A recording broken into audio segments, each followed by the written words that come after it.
Question 1 का part 1 पहला question उन्होंने इंटरेस्ट ऑन ड्राइंग्स के ऊपर दिया है, जिसमें इंटरेस्ट ऑन ड्राइंग्स कैलकुलेट करनी है शिव, रवि और रोशन की। लिखा है शिव ने विड्रॉ करें 15,000 in the middle of each half year और रवि ने विड्रॉ करें 20,000 टू पे for premium of his life insurance. उसकी डेट मेंशन नहीं है। रोशन ने विड्रॉ करें 12,000 फ्रॉम हिज कैपिटल। तो अगर इसका interest on capital interest on drawings निकाला जाए तो शिव का निकलेगा 15,000 करें, दो बार करे होंगे इसने, मतलब 30,000। और एवरेज टाइम जो इनका लगेगा वो हाफ ईयर के मिड में करे हुए हैं, तो 6/12 और परसेंटेज दिया 6/100। और अगर इसको सॉल्व करें तो आ रहा है 900। उसके बाद निकाला जाए रवि का। रवि ने 20,000 रुपए विड्रॉ करे, अपने लाइफ इंश्योरेंस को पे करने के लिए करें इन्होंने, तो वो ड्रॉइंग्स की तरह ही ट्रेड होंगे। और 20,000 की कोई डेट नहीं तो 6 महीने की लगाएंगे, 6/12 और परसेंटेज 600 ही है, 6% ही है। 6/100 इक्वल्स टू ये आएगा 600। इसके बाद अगर हम देखें रोशन का, तो रोशन की कोई भी इंटरेस्ट ऑन ड्राइंग नहीं चार्ज होंगी क्योंकि इसने अपने कैपिटल से निकाले हुए। तो इसका आंसर होगा बी, शिव 900, रवि 600 और रोशन नील। सेकंड पार्ट पे आ जाए। लिखा है to value the goodwill of a partnership firm at the time of its reconstitution, which one of the following item is added back to the previous year profit to find a normal profit। कह रहे हैं कि क्या चीज profit में add करी जाएगी कि सही प्रॉफिट मिल जाए। इसमें जो आंसर होगा वो सी होगा, under valuation of closing stock. Reason क्या है इसका? अगर हम देखें अपना ट्रेडिंग अकाउंट, तो ट्रेडिंग अकाउंट के क्रेडिट साइड सेल्स के बाद सेल्स लिखी जाती है और क्लोजिंग स्टॉक लिखा जाता है। तो अगर हमारा ये क्लोजिंग स्टॉक अंडर वैल्यू रह गया तो एक तरीके से देखा जाए तो क्रेडिट साइड है, मतलब ये इनकम साइड है हमारी, और ये एक तरीके से हमारी एक्सपेंस साइड होती है। तो अगर हमारी कोई इनकम अंडर कास्ट रह गई या अंडर वैल्यू रह गई तो इसका मतलब प्रॉफिट कम आया है। तो अंडर वैल्यू अगर रह गई इनकम तो उसको ऐड बैक करनी पड़ेगी। तो सी आंसर है कि हमारी एक तरीके से क्लोजिंग स्टॉक जो कि इनकम की तरह ट्रीट होता है, इनकम साइड हम लोग लिख रहे होते हैं, तो अगर वो अंडर वैल्यू हो गया है तो इसका मतलब हमें उसको ऐड करके अपने प्रॉफिट को सही करना पड़ेगा। मतलब हमने गलती से कम लिख दिया। एग्जाम्पल, क्लोजिंग स्टॉक था मेरा 10,000, हमने उसको लिख दिया 9,000। तो अगर हमने उसको 9,000 लिख दिया है तो इसका मतलब ये हमने अंडर वैल्यू कर दिया। तो 1,000 रुपए से हमें अपनी इनकम बढ़ानी पड़ेगी, और इनकम बढ़ाने का मतलब प्रॉफिट में ऐड करना पड़ेगा। तो इसका मतलब सी आंसर है, under valuation of closing stock. Third पे आ जाते हैं। लिखा which of the following option can TVS supply chain avail to deal with its over subscribed share. ज्यादा शेयर सब्सक्राइब हो गए, तो इसका आंसर डी है, जिसमें आंसर है P, Q and S. P में इसके पास एक ऑप्शन रहता है कि अगर ओवर सब्सक्राइब हो गए तो सारे शेयर को रिजेक्ट कर दे जो भी एक्सेस आ गए। तो पहले ये reject all the over subscribe share and refund the excess application money, जो भी ज्यादा पैसा आया वापस कर दे। तो पी एक करेक्ट हो सकता है कि जब ज्यादा ओवर सब्सक्रिप्शन आ गया है तो पी वो अप्लाई कर सकता है कि मतलब रिजेक्ट कर दे सबको। Q, allot all shares applied for on the pro rata basis, ये भी उसके पास ऑप्शन है। क्यू वाला भी वो ऑप्शन कर सकता है कि सबको प्रोराटा पे दे दे। लिखा है allot all shares applied for, R वाला ऑप्शन नहीं है, सबको नहीं दे सकता क्योंकि ज्यादा अगर आ गए तो या तो प्रोराटा करो या वापस करो, तो आर वाला नहीं होगा।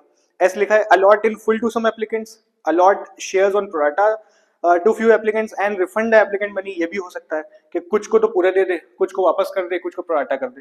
तो आंसर डी रहेगा, P, Q and S true है, आर हमारा गलत है। फोर्थ देख लेते हैं। लिखा है premium on redemption of debenture is debited to, तो इसका आंसर है B, loss on issue of debenture account. B answer होने का रीजन क्या है? अगर हम इस एंट्री को देखें जिसमें हमने डिबेंचर एप्लीकेशन लॉट में डेबिट किया होता है और 2% डिबेंचर को क्रेडिट किया होता है, और साथ में कुछ प्रीमियम और रिडेम्पशन भी हो जाता है, प्रीमियम रिडेम्पशन ऑफ डिबेंचर। तो यहाँ पे अगर हम अमाउंट भरे कि एप्लीकेशन लॉट में हमने 100 रुपए से मांगी और डिबेंचर भी हमने 100 के क्रिएट करे, लेकिन वापसी के समय हमें कुछ प्रीमियम देना है और वो प्रीमियम 5 रुपए का एग्जाम्पल, तो इस चीज से मिसमैच आ रहा है। यहाँ 105 आ रहे हैं, डेबिट में सिर्फ 100 आ रहे हैं, तो हम क्या चीज डेबिट करते हैं एक्स्ट्रा? हम लोग डेबिट करते हैं loss on issue of debenture और 5 रुपए लिख देते हैं। तो देखा जाए तो प्रीमियम रिडेम्पशन ऑफ डिबेंचर किस चीज में डेबिट हुआ है? Loss on issue of debenture. तो इसका आंसर बी है। तो यहाँ पे कंफ्यूजन ये हो सकती है कि डिबेंचर होल्डर अकाउंट में डेबिट कर दिया और सी जब हम लोग लौटा रहे होते हैं, पर ऐसा नहीं है। अगर ध्यान से देखा जाए तो loss on issue of debenture में डेबिट किया गया है प्रीमियम ऑन रिडेम्पशन को। जब लेजर बनता है तो बात उल्टी हो जाती है, इफेक्ट उल्टा आता है। तो अगर loss on issue of debenture का लेजर बनाया जाए तो इसकी अगर हम लेजर पोस्टिंग देखें तो इस पूरी साइड को, डेबिट साइड को हम लोग कर देंगे इग्नोर, अपोजिट साइड की एंट्री करेंगे और अपोजिट साइड में लॉस ऑन इशू का जो पैसा है वो यहां से लिया गया है, तो टू प्रीमियम ऑन रिडेम्पशन, तो डेबिट साइड हमने इसको पोस्ट करा, तो इसका आंसर यही, loss on issue of debenture. Fifth वाला देख लेते हैं, लिखा है assertion a partnership firm is said to maintain its account by the fixed capital method when it has separate capital account and current account for every partner। तो assertion तो true लिखा हुआ है कि जब पार्टनरशिप अपनी फिक्स कैपिटल मेथड पे चल रही होती है तो दो अकाउंट बनाती है, कैपिटल बनाती है, करंट बनाती है। इसमें रीजन दिया हुआ है, रीजन लिखा है fix capital account method is maintained to ensure that the balance in the current account of any partner is not overdrawn at any point of time।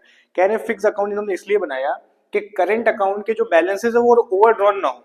तो ये रीजन थोड़ा बहुत तो ट्रू हो सकता है, लेकिन प्राइमरीली ये रीजन ट्रू नहीं है, ठीक है। तो इसका आंसर जो होगा हमारा सी होगा कि असर्शन तो ट्रू दिया हुआ है लेकिन रीजन फॉल्स है। प्राइमरी रीजन ये होता है कि इनकी कैपिटल इंटैक्ट रहे, उनमें फ्लक्चुएशन ना आए, सारी चीजें करंट अकाउंट में जाएं और कैपिटल इनकी अलग चल रही हो, तो इसलिए ये रीजन फॉल्स जा रहा है। असर्शन ट्रू है, रीजन फॉल्स है।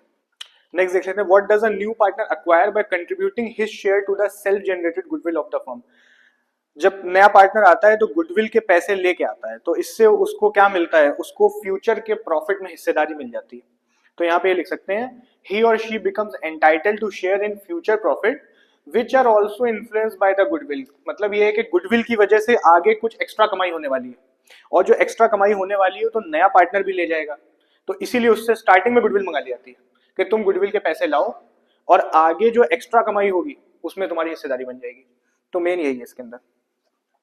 सेवेंथ वाला देख लेते हैं, eight the time of dissolution of a partnership firm on 31st March 2024 it's bill payable of 42,000 due to be paid on 31st July 2024 was settled at a rebate of 350 rupees।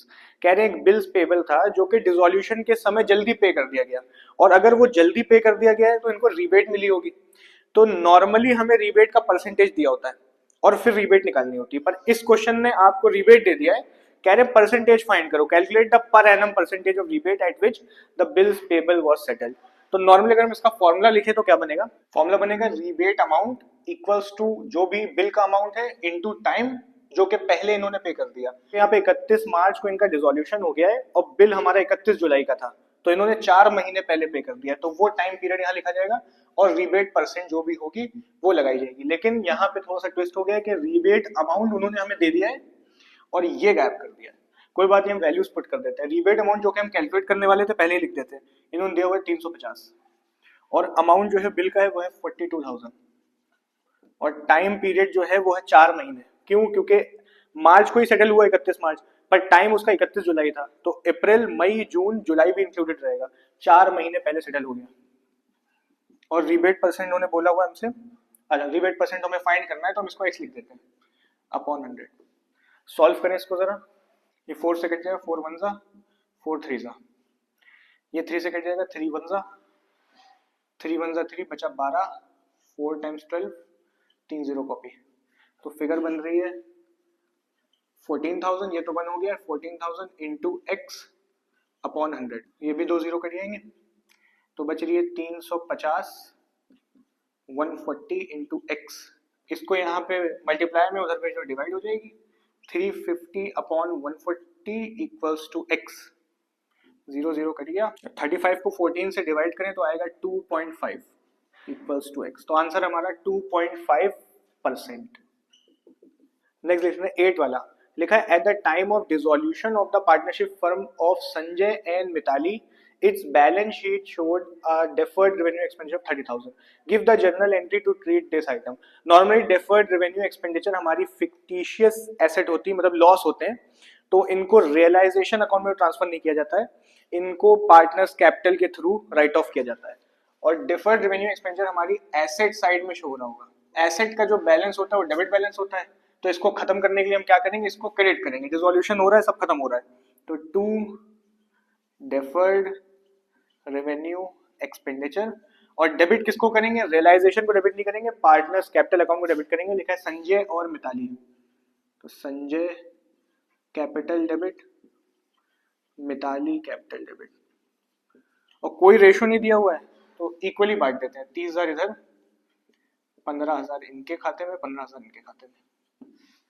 9 दिया हुआ है, read the following news item and answer the following question news item पढ़े बिना भी हो जाएगा। लिखा हुआ है mention the sub head under which patent would be shown in the balance sheet of a company prepared as per schedule 3 of the companies act. Patent normally हम लोग इनटेंजिबल एसेट नाम की सब हेडिंग में दिखाते हैं। तो आंसर इसका सिंपल है, इसको मेंशन करने का तरीका ये होगा, सब हेडिंग हम लोग डालेंगे प्रॉपर्टी इनटेंजिबल एसेट, इस तरीके से इसको मेंशन किया जाएगा। इसके बाद बी दिया हुआ है इसके अंदर, give any one other item under the same सब हेड। इसी सब हेड के अंदर हम लोग और क्या डाल सकते हैं, पेटेंट डाल सकते हैं, गुडविल डाल सकते हैं। बट 10th दिया हुआ है, why is it advisable for an unlisted manufacturing company to start transferring its profit to debenture redemption reserve from the year of the issue of its non convertible debenture. Question कह रहा है company ने अगर debenture issue करें तो उसके लिए advisable क्यों है कि वो तभी से अपना डीआरआर बनाना शुरू कर दे। तो इसको लिखना भी बहुत आसान है, डीआरआर बनाना अगर तभी से शुरू कर देगी तो उसके लिए आसानी होगी कि वो अपने कंप्लायंस को, डीआरआर के कंप्लायंस को फॉलो कर सके आसानी से। वरना ऐसे ये होगा कि जब डिवेंचर मैच्योर होंगे एक साल पहले उसको डीआरआर बनाना पड़ेगा एकदम से। अगर वो जब इश्यू हो रहे हैं तभी से शुरू कर दे तो आसानी हो जाएगी उसके लिए, एकदम से बर्डन नहीं पड़ेगा। तो ये लिखा जा सकता है इसके अंदर। तो ये हमारा क्वेश्चन 1 कंप्लीट हो गया, बाकी हम लोग देखेंगे आगे।